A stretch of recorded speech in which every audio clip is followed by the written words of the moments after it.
कोথায় থেকে সাপ্লাই क्या करेगा किस लिए लाया था हाँ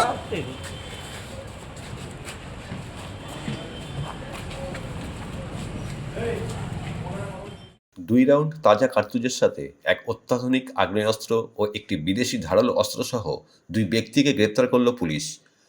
রানীগঞ্জের শ্যাম মন্দির সংলগ্ন গ্লাস ফ্যাক্টরি রোডে লাগোয়া ক্যারাটে স্টেডিয়ামের পাশ থেকে তাদের গ্রেপ্তার করা হয়। ধৃত দুজনের একজন হল বছর 32-এর বিপিন সোয়াইন, সে জামুরিয়া থানার ইস্টকন্দা এলাকার বাসিন্দা। তার দেশের বাড়ি উড়িষ্যার গ্যাঞ্জাম জেলার পাথরপঞ্জি গ্রামে। অপরজন হল বছর 24-এর শিশুপাল কুমার পাসওয়ান, সে বিহারের পাটনা জেলার পঞ্জরিকা পুলিশ থানা এলাকার রসুলা অঞ্চলের বাসিন্দা।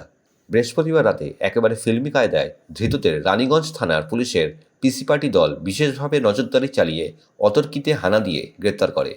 পুলিশ প্রশাসনের প্রাথমিক অনুমান, এরা নির্বাচনের আগে অস্ত্র সরবরাহের জন্য এ ধরনের পাচার চক্র চালাচ্ছিল নাকি অন্য কোনো উদ্দেশ্য, সে সম্পর্কে খোঁজ নেওয়া হচ্ছে।